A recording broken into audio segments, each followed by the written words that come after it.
नासिर धमाके आगे कंदासी सूबाई वज़ीर सईद गनी चयो बिलावल भुट्टो जे लॉन्ग मार्च इमरान जूं अखियूं खोले छॾियूं आहिनि। इमरान खे हिक ॾींहं में अंदाज़ो थी वियो त मुल्क में महांगाई आहे।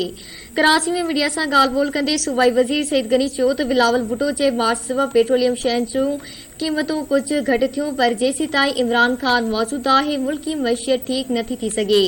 सईद गनी चयो त हिक पासे पेट्रोल जूं क़ीमतूं घटि कयूं त ॿिए पासे LPG जूं क़ीमतूं वधाए छॾियूं आहिनि।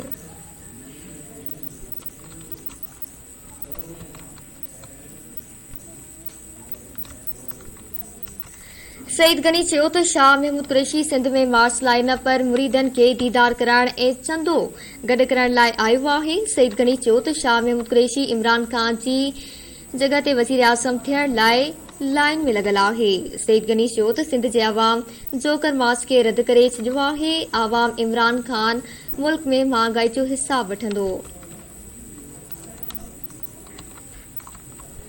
ख़बर मां शेयर कई पिया। सूबाई वज़ीर सईद गनी चयो बिलावल भुट्टो जे लॉन्ग मार्च इमरान जूं अखियूं खोले छॾियूं आहिनि। इमरान खे हिक ॾींहं में अंदाज़ो थी वियो त मुल्क में महांगाई आहे।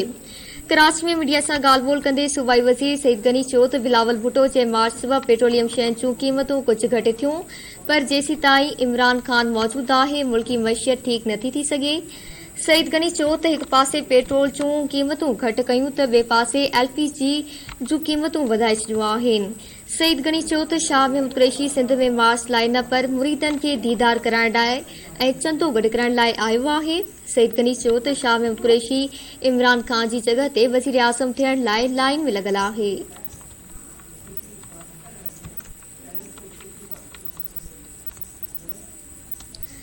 सईद गनी चयो त सिंध जे अवाम जोकर मार्च खे रद्द करे छॾियो आहे। आवाम इमरान खान खां मुल्क में महांगाई जो हिसाब वठंदो।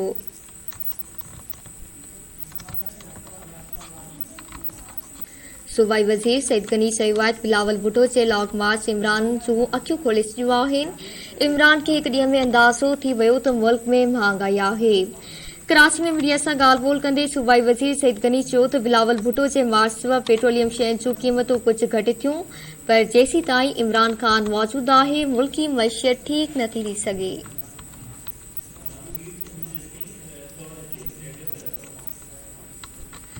सईद गनी चयो त शाह महमूद कुरैशी इमरान खान जी जॻह ते वज़ीर आज़म थियण लाइ लाइन में लॻल आहे। सईद गनी चयो त सिंध जे अवाम जोकर मार्च खे रद्द करे छॾियो आहे। आवाम इमरान खान खां मुल्क में महांगाई जो हिसाब वठंदो।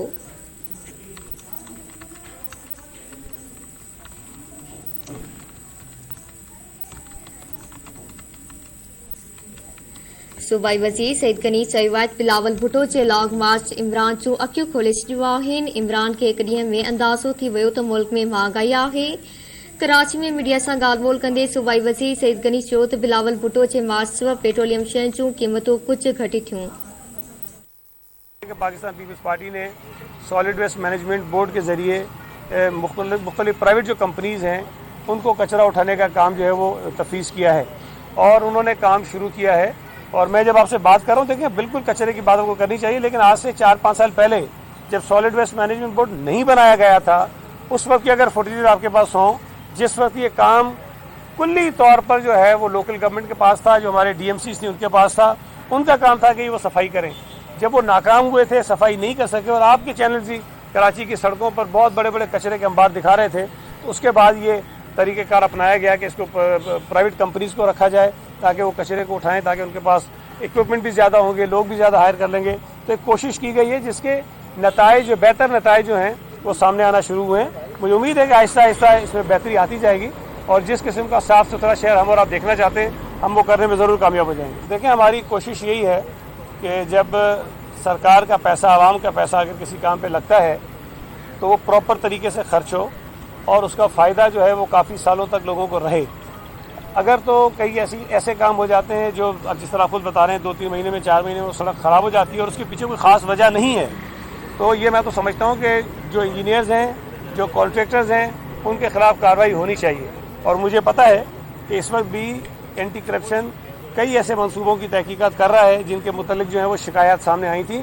और आज जब मैं आया हूँ तो मैंने पहला सवाल और पहली जो डायरेक्टिव हैं वो यही दिए हैं कि ये सड़क बनाना सिर्फ काफ़ी नहीं है, इस सड़क को अच्छी क्वालिटी का होना चाहिए تاکہ یہ کئی برسوں تک چلے اور یہاں جو لوگ رہ رہے ہیں جن کو امید ہوئی ہے کہ ہماری روڈ ٹھیک ہو جائے گی، کہیں ایسا نہ ہو کہ 3-4 مہینے کے بعد جو ہے وہ پھر دوبارہ بیچارے اسی مشکل کا سامنا ان کو کرنا پڑے۔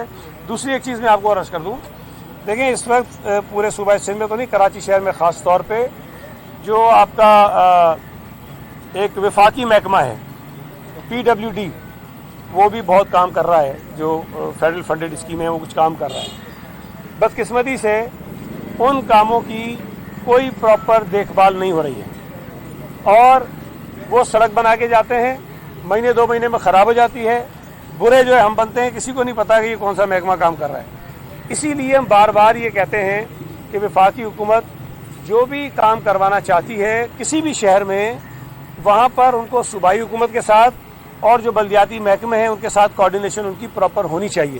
ایک اس سے فائدہ یہ ہوگا کہ ڈپلیکیشن نہیں ہوگی، دوسرا فائدہ یہ ہوگا کہ اگر وہ کام ہو رہا ہوگا تو کم از کم کہیں اگر واٹر بورڈ کی لائنیں ہیں، سیوریج کی لائنیں ہیں، پانی کی لائنیں ہیں، وہاں کوئی اور کیبلز ہیں، ممکن ہے کہ ایک سڑک DMC